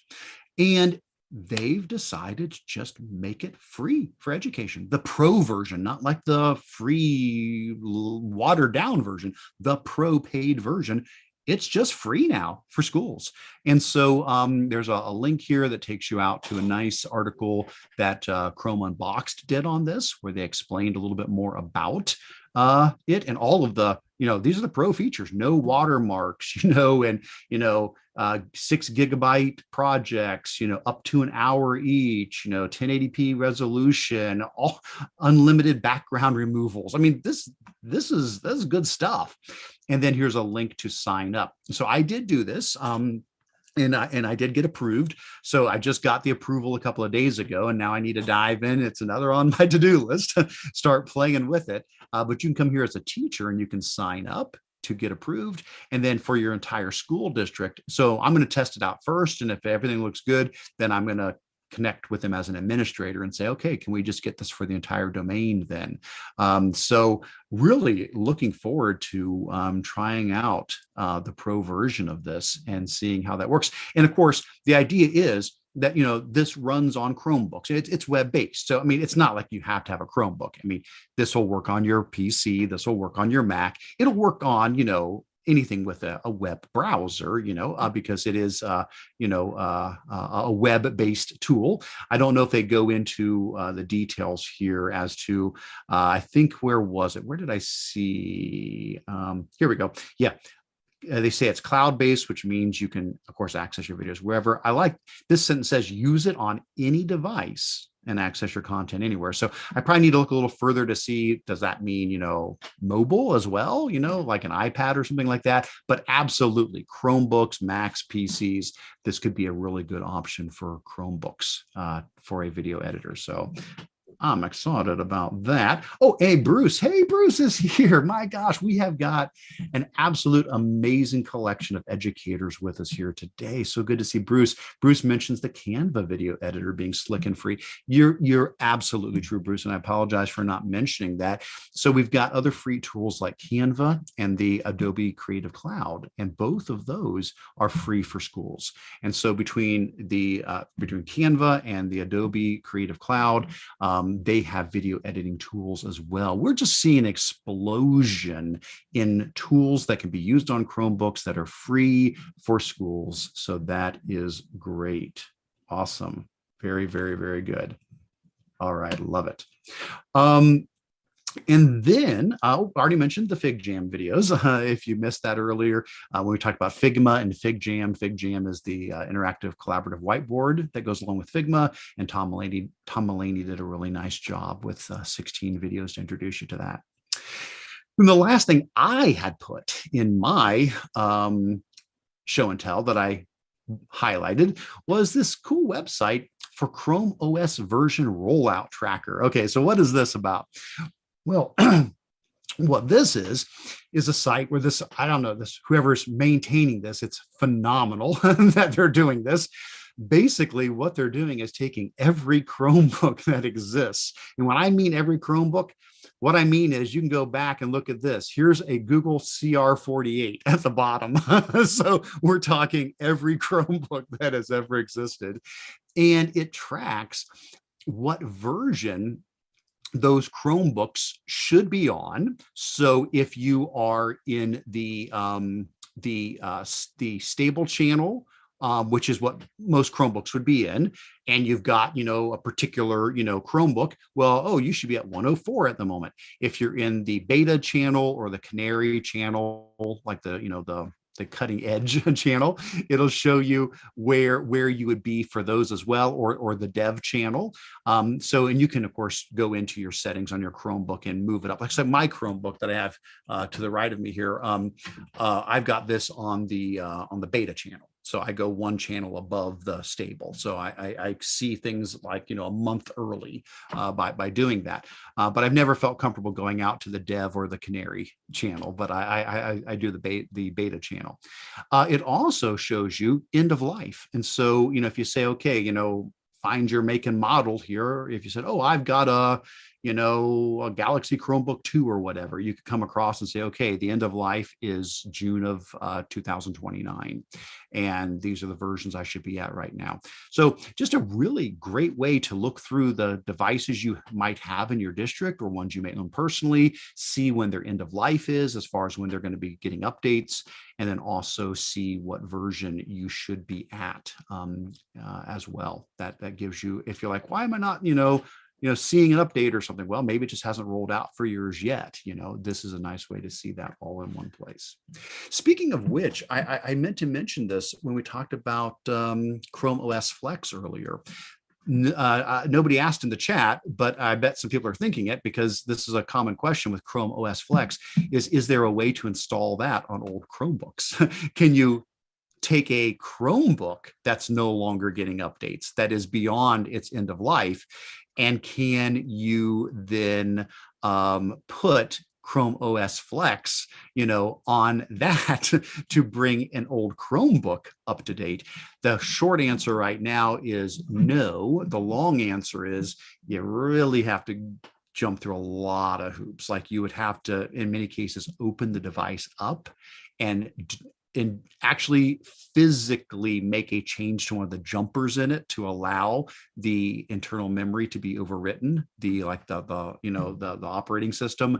And so I think maybe it could be done, but no, it's not something, and Google has no intention of supporting that. They've said many times this is not their intention. So I think if anybody ever does that, it's going to be people who are finding creative workarounds to be able to hack their old Chromebook. But I could see that. I could see having a Chromebook that is no longer getting updates and going, well, why can't I just put Flex on it and extend it longer? So we'll keep an eye on that too and see what happens with that. All right, good stuff. So those are my updates there. If there's something that I didn't mention that looked interesting to you, please let me know. I'm happy to chat about any of these other ones that I threw in here, but just didn't end up highlighting. Although Stephanie and Sarah are not with us today, we absolutely want to give a shout out. Stephanie does her weekly update, and you can sign up for that by joining the Google group for her Gold EDU. So please do that if you have not done so.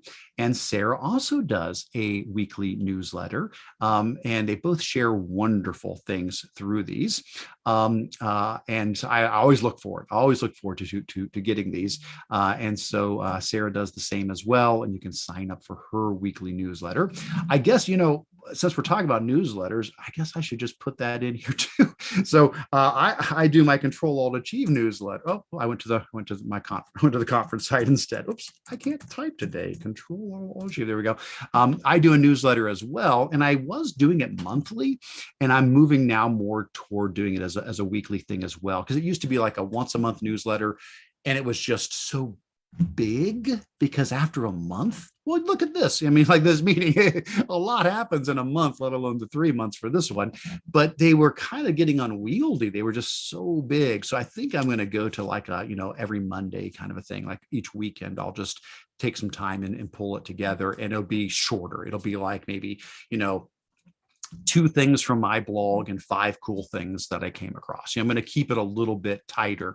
And so here is my newsletter sign up. I'll add that in here as well. How about if I drop that under there? I'll say sign up for Eric's weekly email newsletter, and I'll go ahead and put that link in there. So so if you want to do that as well, feel free to follow that link. And I use MailChimp, so if you sign up, you'll get something from that, and then you can stay in the loop on that as well. I really appreciate folks that do that. There's a bunch of these that I subscribe to, and it means a lot. I really appreciate that. Every time, a certain day of the week will roll around. Oh, hey, it's so-and-so's, weekly newsletter. Always looking for those to come out and picking up some great new ideas from them. So good stuff. John, I see you put in the stuff about Chrome bits and the signs. Did you want to mention anything more about that other than what you said before? No, I don't think. I think it's other than to say it's old and some of the stuff might have changed, but I will keep an eye on that, and especially have to say the documentation for Chrome Sign Builder. Although you mentioned it's pretty easy to use, there wasn't an awful lot of documentation for it. The tool is easy to use. The documentation is almost non-existent. I ended up watching YouTube videos. I found somebody who put YouTube videos on because what Google provided, I found to be very sparse. And somebody else put some videos up, and I was like, oh, I get it. And then it was easy. It's definitely, it's not for the faint of heart, but essentially the configuration file that determines everything is actually a plist, which is an XML file, which you can edit in a text editor if you kind of understand that. But it's the Chrome Sign Builder is designed to sort of let you create these signs. And I think if I was reading between the lines correctly, that they maybe will give it a little bit of love in the near future, and it might make it a little bit easier for us, because for some schools, paying for signage or paying things like Screen Cloud is something like $35 a screen a month. Oh my God. So it ends up getting expensive if you have lots of screens in your school. So finding this roll your own solution is really cost effective. Well, the way we did it is we just used a Google slideshow because it does support that. So basically we made a Google slideshow and we put a couple of key slides in there, and we use Sign Builder to point to that slideshow. And then anybody who has edit rights to the slideshow can go in and change the slideshow. And then we told Sign Builder to refresh every so often, and it pulls that in. So yeah. In the documentation that I have a couple of configurations. I actually have I have the weather, and I have the time, and a few other things that are in a bar that is below where you have the main Google slideshow. So right. Love it. That's great. Oh, it looks like we do have somebody else sharing about tech tips. This is great. Please do that, guys. If anybody else has tech tip things, I should throw another one in here that I really like. Let me see if I can find. I don't know if I'll be able to find it fast enough now because, but yeah, I probably won't be able to find it fast enough. But let me see if not, that's okay. Oh, here we go. Here's one. Let me grab the link for it. Here's another one. This is from this one is from Jake Boll. And I hope Jake doesn't mind me sharing it. Well, I mean, he says in there, please share this out. So this is from Jake Boll, and here's his. And it's a slideshow that he updates. And he's a curriculum specialist from CISA 5. And I always look forward to getting that each week. And then Jessica said she does tech tips. Thank you. Hey, another one. Awesome. So please throw these in if you guys do, your weekly tech tip things. I would love to find more of these. So throw them in here, and we can all take advantage of those. That would be awesome. I should probably clarify this. Jake Bull tech tips. His are weekly. I think they're Tuesday. I think he does Tuesday tech tips. I hope I'm saying that right. I think it's Tuesday tech tips that he does. So that's great. Yeah. Eric, we had a comment from Anna who asks if next month we could turn captions on for the presentation. I didn't realize they weren't on. Did I do something that disabled captions? If so, I apologize. That would absolutely not have been my intention if I turned captions off. I didn't even know I could do that. If it's something that I failed to set up in the stream, I apologize. Because yes, absolutely. YouTube generates live captions, and they will generate captions afterwards. So like when this video is done, if you watch the video maybe a day from now, it takes them a while to generate it. But any of our videos, any of our GEG videos, if you watch them maybe a day or two afterwards, and YouTube's AI has had a chance to run on it, the captions are auto-generated for it. I didn't realize that maybe I hadn't turned on the live captioning option, and if so, I apologize. So I will look into that. Yeah. All right. Good stuff. Let's see. Oh, and Melanie, awesome. I see we have just an absolute amazing collection of EdTech heroes here today. So many awesome folks. She says she runs a badging program and has shared in the past, and there's a variety of tech tips and learning challenges. Fantastic. Thank you, Melanie, for putting that in. Well, let's go ahead and move into our final section, which is Q&A. Each month, we encourage people to ask questions, and hopefully between the people watching live, or maybe somebody that watches this later, somebody will be like, oh yeah, okay, I know how to address that. And we'll put in some answers and hopefully get people the support they need. So let's see what came in this time. This first one, oh yeah, this is what we were just talking about. Add-ons in Google Classroom were turned on by admin. We have Education Plus, but it doesn't work. Is the answer just patience? Okay, so yes, that is what I mentioned earlier as well. I am seeing the exact same issue. So I don't have an answer to that yet. I'm not sure what I'm missing. Now, I will say this. The only thing that's been itching in my brain is when you go into the admin console, you have two main options for how your users are allowed to install add-ons. It's either, I guess there's three options. One is none, just like you can't do it. They're just turned off. You're not allowed to install add-ons.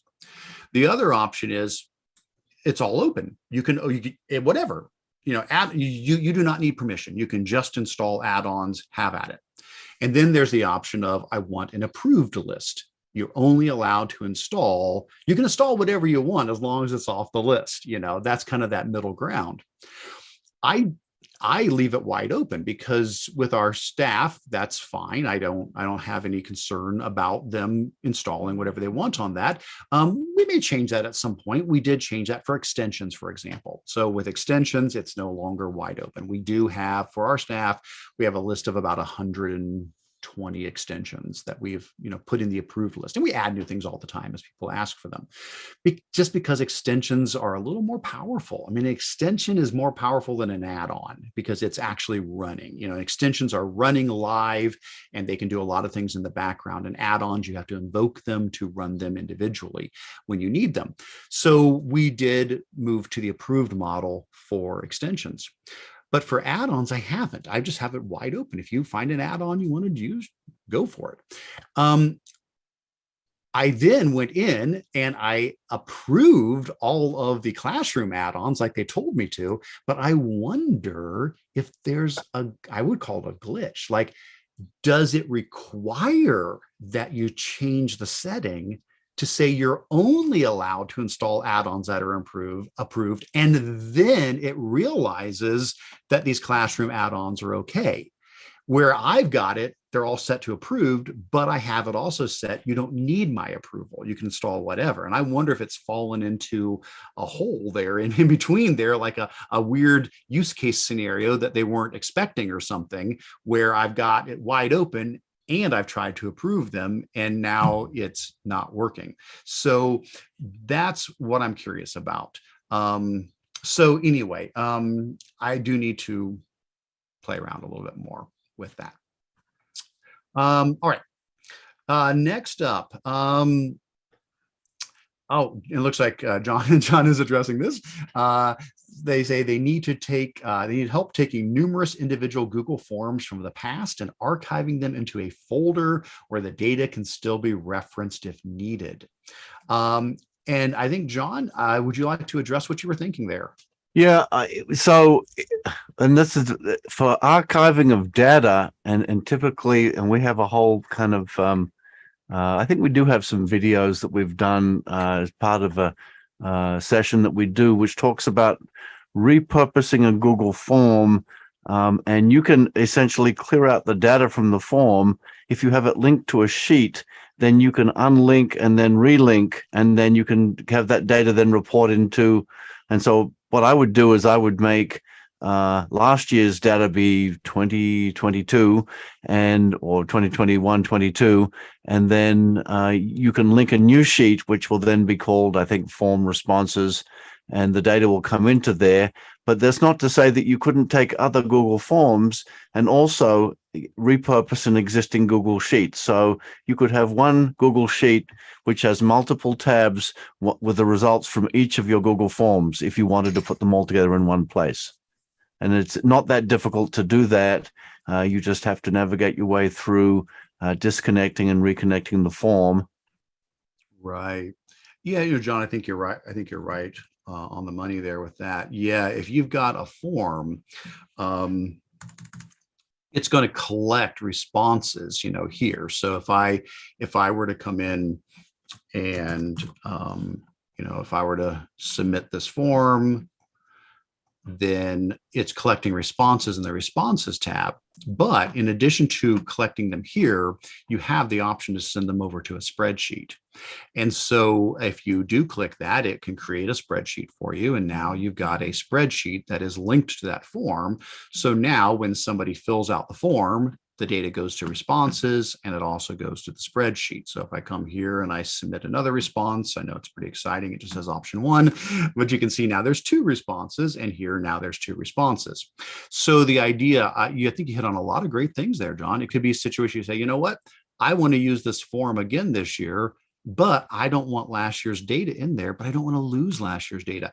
We've done exactly that. We, through our care team here, we have a lot of forms that collect information, and we want to reuse them each year instead of giving people a new link every year. Okay, here's your new link this year. No. Just use the same form from last year. But what we can do is we can take that data from here, and you could, if you want, unlink this spreadsheet from this form, and then you could create a new spreadsheet. And so there's a couple of ways to do that. You can, from the form, you can hit the 3 dots and you can say, I want to unlink the form there, or from the spreadsheet, you can come here and you can say you want to unlink the form here. And so you can unlink it at either place, and then you could create a new spreadsheet and the data goes into there. Now, if that's the case, you might want to also wipe out the data that's in the responses tab, and you can do that by hitting the 3 dots and deleting the responses. If you do that, it only deletes the responses in the responses tab. It does not touch the spreadsheet. So you can really reuse that form, all over again. That's an option, absolutely. And I also love what you're saying about pointing other forms to the same sheet. You can have a totally different form and then come here and say, I want to select the response destination, and you can pick an existing spreadsheet, and you can have multiple forms that each get their own tab across the bottom there. So a lot of great things. Yeah. And one little final tip, Eric, for people is, if you do happen to, say, reuse a form, or say you were testing something and you had a bunch of test data in there and it's ready to go, and you go in and your spreadsheet's got all of that test data and you want to get rid of it, you want to make sure that you delete the rows entirely and not just the data in the rows. Absolutely. Because I had people contact me and say, my form is working, but I can't find the data. And I say, scroll down, and you go like 200 rows down, and there's the data. No. So yeah, if I come here and I grab these 2 rows and I just press my delete key, I'm not deleting the rows, I'm deleting the content in them. So now if I resubmit this form, the new entry comes in past where the old ones were. Exactly. Well, if you've got 200 rows that you deleted, but really didn't delete the rows, you're never going to see the new data coming in. It's so far down. Instead, what you want to do is select the rows, right click and say delete rows, not delete the content out of them, but actually delete the rows. Then when you go in and submit another one now, it's now going to be coming in at the top because you got rid of those rows.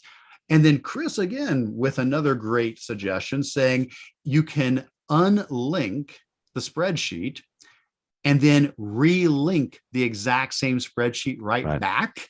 And when you do so, it makes a new tab for the relinkage. And so now you've got, the next year, it's just in its own tab.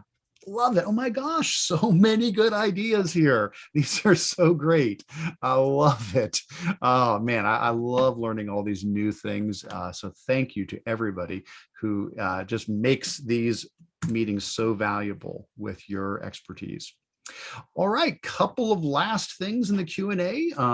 There was a question about Google Calendar appointment schedule, not slots. And so appointment slots we've had around for a long time.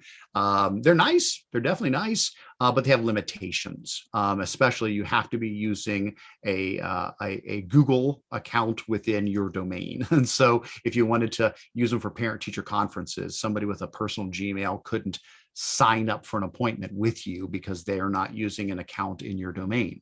So Google rolled out appointment schedules instead. And so the appointment schedule tool is way more flexible and more pretty and more advanced. It feels a lot more like Calendly or You Can Book Me or something like that. But it still also has some limitations. Whoever typed this in hit one of those limitations, which was it's only letting them put these appointment schedules on their primary calendar, like their personal main calendar. They wanted to be able to drop these onto secondary calendars. So we got a lot of different feedback here. Chris threw in some great things as well.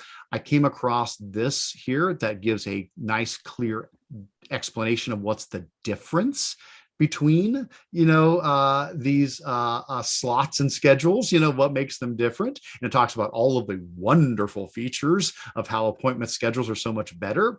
But then it does mention, but it says there's some things that you can't do. And one of them is you cannot use them on secondary calendars or to delegate it to put them on somebody else's calendar. But what I really like, though, it says the features below aren't available yet. So in the early access preview for appointment schedules. So maybe that's coming where you'll be able to say, I want to use appointment schedules to be able to have people sign up for parent-teacher conferences or, for, the use of a library in this case. But I want it to go on to a secondary calendar. Can't do it right now, but there's hope. Maybe it's something that's still coming, especially from the way they worded it there. For now, though, appointment slots could be used for that, or Calendly, or we use You Can Book Me. It's got a free option that works really well, and we use that for a lot of stuff too. Wow. Okay, we got a couple more things. I did not see these earlier. We have a lot of students with read aloud indicated on their 504 or IEPs. Immersive Reader doesn't work on Google products. I'm curious what products those might be. When we try to use the screen reader, and when we try to use the screen reader on our Chromebooks, it often doesn't work on tests and quizzes because they're in lockdown mode. Okay. Any suggestions? We also need help with translation in native languages for junior high kids. Google Translate isn't enough. Well, this is great. I see a lot of people throwing in some good things over here. So Tom's suggestion about the Chrome extension, that's where I was going to go with this as far as that goes. So there's an immersive reader extension, and I've got it installed. I just have it turned off at the moment. I can turn it back on. Here, let me just turn it back on real quick. And basically what it does is if I go to like, I don't know, I'll go like Dogo News or something like that. If I head out to like a current event, article website for kids, if I wanted to have this read aloud, if I have Immersive Reader extension installed, I select the text, I right click on it, and I choose help me read this. And then it pulls that text out and it gives you the option. The 1,450-mile-long Colorado River, and it's got all the different Immersive Reader tools like the spacing and the parts of speech and the syllabification and all of that kind of stuff. So it's really nice, and it's got the picture dictionary and the translation and all of that. So I would be curious, how the extension. So Tom, right on the money there. I would definitely recommend that. I would test the extension if you're not using that to see if the extension makes a difference. And then yes, read and write. Oh my goodness, yes. Always a good tool. Those are the two biggies when I talk about text to speech. Those are the two I always mention. And I know if you're doing locked down mode, some things do get prohibited. I'm 99.9% sure read and write is approved in lockdown mode, like by default, that it's one of the assistive technology tools that Google does not block in lockdown mode. I could be wrong, but I think it's one of them that is supposed to work in that situation. But yeah, it looks like we got a lot of good things people are mentioning here, which is great. For translation, I'll throw in Eric's ELL resources. I've got a document here. All of my documents are always the same. It's always bit.ly/Curts-the-thing. So I think this one is, I think it's ELL Google or Google ELL. I think it's ELL Google. Yeah, that's it.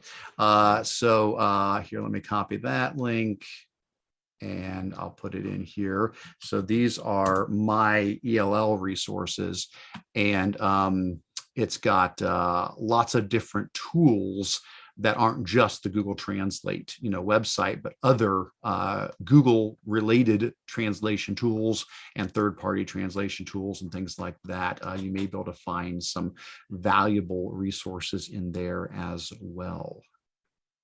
Awesome.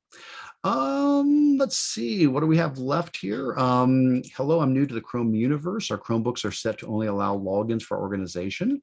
A class is also taking online courses. I'd like to allow that class to log in using their college credentials. Any suggestions?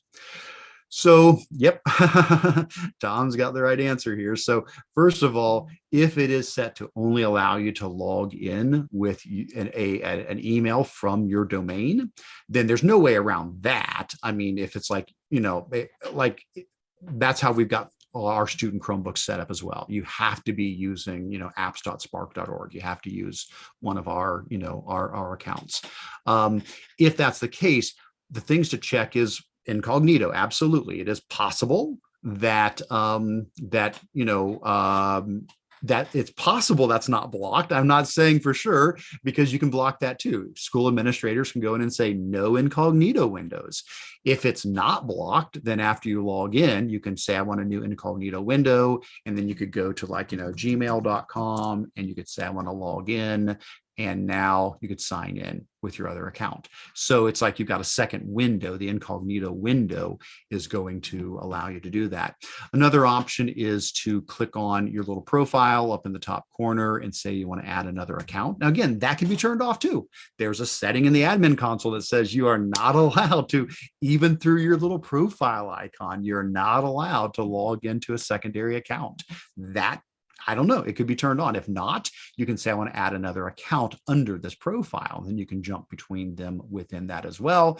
The other option is guest mode, if they've got guest mode turned on for the Chromebook. But my guess is if these things are locked down, then no, a lot of those things are going to not work out for you because it would thwart you at each one of those steps there. But really, Eric, it might be useful to have a discussion with your tech coordinator about if those students do need to have access on a school device to those different accounts, that maybe they could be put in a different organizational unit, and that could be enabled for that for that OU, so that those students can access their college accounts. Yeah. Now, the thing about that, it depends on which solution you're going for. If the solution you're going for is you want on the login screen when the Chromebook boots up that I want to be able to put in my, Kent State, address or whatever. That's not a user change, that's a device change. So the actual Chromebooks those kids use the Chromebooks would have to be put into an OU, and that would be a login change for the device. If it's no, you got to log in with your school account. But once you log in, we don't mind if you use incognito to then do the other account, or we don't mind if you click your profile and log into a secondary account. That now is a user setting. And so those students can be put into a sub OU and have those user settings applied to them. Yeah, good thinking. Absolutely. Makes a lot of sense for special cases to make some special rules for students who need stuff like that. And that's been the case for forever. I mean, I remember years back schools saying we're not going to allow students to email outside of the domain, but then there's students in a entrepreneur class in the high school, and they need to be able to communicate with some businesses or something like that. Well, let's move those students into a different OU and let them be able to email outside of the domain. So, all right, guys. A couple more questions, but we're just about out of time. So we're gonna wrap up here real quick in just a second. When is the Google Classroom Practice tool out? It is out now. So if I go to Google Classroom, practice sets are there. If I come here, you see there's practice sets right there. So if I go up to my little menu and I choose practice sets, that lets me get into practice sets. Now, that doesn't mean you have access to it necessarily, because I know that we joined the beta for it.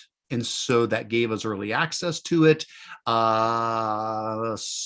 So maybe it's still rolling out to other folks, but it is widely available. I know within our domain now, we're able to get to it here, but also remember, it's only for enterprise. Well, teaching and learning or education plus, I'm probably going to call it enterprise forever. It's if you pay for Google Workspace for education, practice sets is part of the paid version, not the free version. And then how can you make a task project schedule, like to get ready for a talk with deadlines? I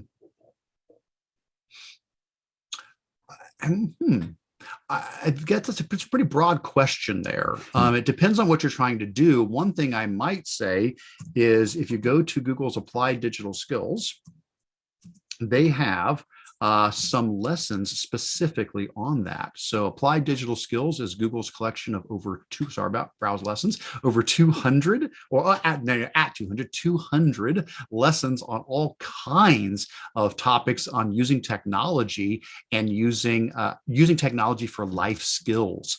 And I know they've got some in here that are specifically for like projects and to-do lists, how to go through. I would probably have to do a quick search in here to try to find specifically the one I'm looking for. But if we were doing like, I don't know, schedule, here's create a schedule to meet your goals.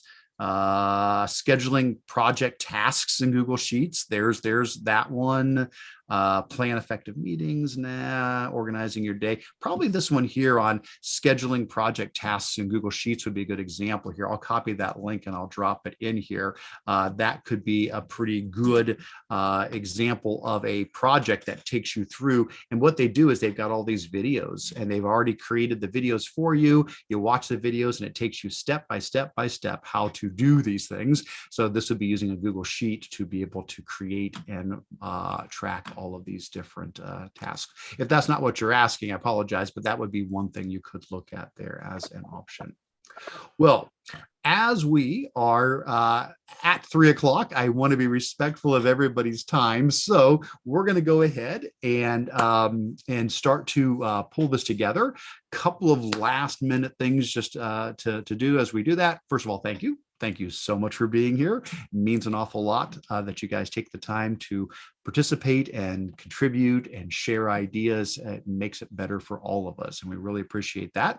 Reminder to please, if you didn't, to sign in. On page 2 of the agenda, there is the sign-in link that allows us to track how many people attend. It helps us, with that, but it also lets me be able to send you certificates of attendance for attending. Also, stay plugged in between by joining our Google group or our Facebook group, and throw some of these upcoming dates on your calendar, and always check on the GEG Ohio website to see if those change. Hopefully we'll be able to stick to these dates, but as I have the YouTube links and the agenda documents, I will be posting them on the GEG Ohio site. But this can give you a chance to kind of plan out for the year, those upcoming dates there. Other than that, anything you need to say as we wrap up here today, John? Just thank everybody for their participation, and we got some great questions answered there, and we look forward to seeing you next month. Awesome. Fantastic. Well, take care, everybody. Hope your school year is off to a great start, and we will see you soon.